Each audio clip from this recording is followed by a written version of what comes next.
Terima kasih kerana memilih channel ini.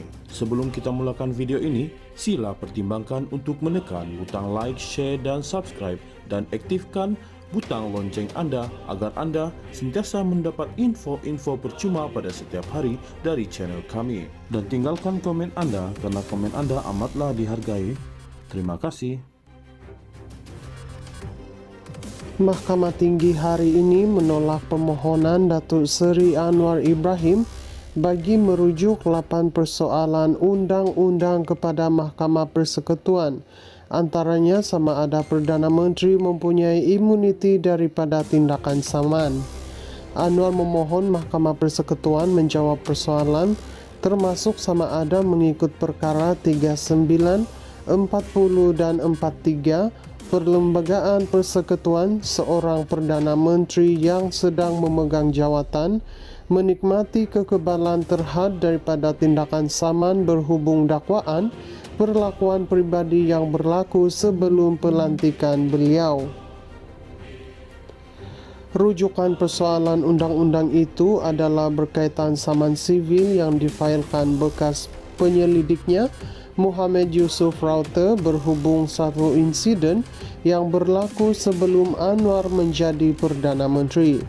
Hakim Rozmawar Rezain menolak permohonan Anwar selepas mendapati persoalan yang dikemukakan adalah bersifat spekulatif dan tidak perlu bagi pelupusan kes saman berkenaan serta tidak membabitkan tafsiran atau kesahan mana-mana peruntukan perlembagaan. Rozmawar dalam keputusannya berkata, tindakan sivil tidak membentuk suatu kehilangan kebebasan mengikut perkara 5 Perlembagaan Persekutuan hak kepada nyawa dan kebebasan diri seperti dibangkitkan Anwar dalam permohonannya. Beliau berkata Anwar selaku defendant masih bebas dengan kapasiti undang-undang penuh dan perlindungan prosedur yang tersedia. Oleh itu, perkara 5/1 tidak terbabit dan tidak perlu ditafsirkan dalam permohonan itu.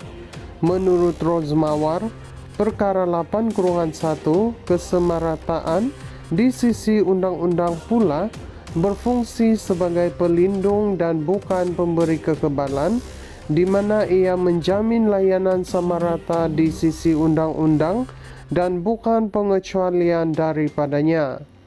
Katanya, tindakan plaintiff Muhammad Yusuf adalah mengikut undang-undang prosedur dan substantif yang sama seperti orang lain.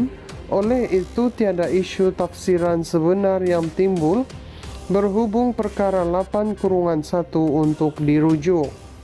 Perkara 39, 40 dan 43 hanya mengagikan kuasa eksekutif dan tidak memberikan kekebalan peribadi. Tiada perlindungan secara nyata atau tersirat terhadap liabiliti sivil. Keheningan perlembagaan mengenai kekebalan harus ditafsirkan memihak kepada kebertanggungjawaban undang-undang yang sama rata. Kesemua peruntukan ini tidak relevan dalam konteks permohonan rujukan perlembagaan oleh defendant. Kesimpulannya, soalan yang dicadangkan gagal memenuhi ambang berkanun di bawah Seksyen Akta Mahkamah Kehakiman 1964 katanya. Rozmawar berkata, persoalan itu bukan persoalan perlembagaan yang sebenar, tetapi cubaan mentakrifkan pembelaan tort sebagai isu perlembagaan. Beliau berkata, Mahkamah Tinggi yang mendengar saman itu boleh memutuskan tuntutan tort berdasarkan undang-undang biasa. Katanya, ia adalah spekulatif tanpa bukti, gangguan kepada fungsi eksekutif, dan bertujuan mencipta kekebalan baharu yang tidak wujud dalam perlembagaan. Sehubungan keputusan itu, Mahkamah menyerahkan Anwar membayar kos sebanyak Rm20.000 dan memerintahkan kes saman berkenaan diteruskan pada tarikh yang sudah ditetapkan sebelum ini, yaitu pada 16 hingga 25 Jun ini. Dalam permohonan difailkan firma guamannya yang baru dilantik Tetuan Zain, Megat, dan Murad pada 23 Mei lalu, Anwar meminta mahkamah memutuskan sama ada saman itu akan menjejaskan keupayaannya menjalankan tugas eksekutif dan melemahkan prinsip pengasingan kuasa yang termaktub dalam perlembagaan. Beliau juga mahu Mahkamah Persekutuan memutuskan sama ada prosiding saman itu akan melanggar hak beliau untuk dilayan sama rata di sisi undang-undang seperti diperuntukkan dalam perkara 8/1 perlembagaan, terutamanya karena beliau mendakwa saman itu adalah satu penyalahgunaan proses mahkamah. Presiden PKR itu turut memohon Mahkamah Persekutuan memutuskan bahawa Mahkamah Tinggi wajib menjalankan siasatan untuk menentukan sama ada saman itu penyalahgunaan proses atau ancaman kepada kepentingan awam, dan jika ya, sama ada ia perlu digantung atau dibatalkan demi mengekalkan tadbir urus berperlembagaan. Mahkamah Tinggi hari ini menolak permohonan Datuk Seri Anwar Ibrahim bagi merujuk 8 persoalan undang-undang kepada Mahkamah Persekutuan. Antaranya sama ada Perdana Menteri mempunyai imuniti daripada tindakan saman.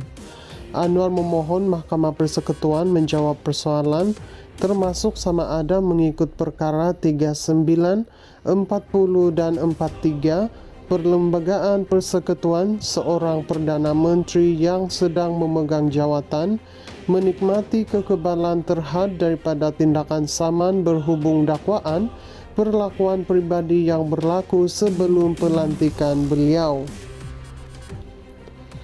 Rujukan persoalan undang-undang itu adalah berkaitan saman sivil yang difailkan bekas penyelidiknya Muhammad Yusuf Raute berhubung satu insiden yang berlaku sebelum Anwar menjadi Perdana Menteri. Hakim Rozmawar Rezain menolak permohonan Anwar selepas mendapati persoalan yang dikemukakan adalah bersifat spekulatif dan tidak perlu bagi pelupusan kes saman berkenaan serta tidak membabitkan tafsiran atau kesahan mana-mana peruntukan perlembagaan.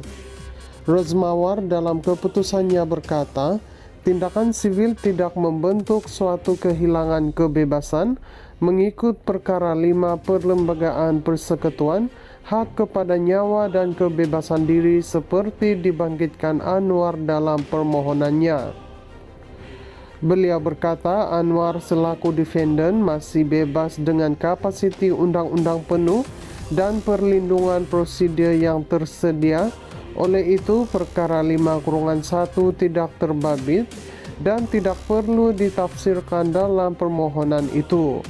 Menurut Rozmawar, perkara 8/1 kesemarataan di sisi undang-undang pula berfungsi sebagai pelindung dan bukan pemberi kekebalan, di mana ia menjamin layanan sama rata di sisi undang-undang dan bukan pengecualian daripadanya.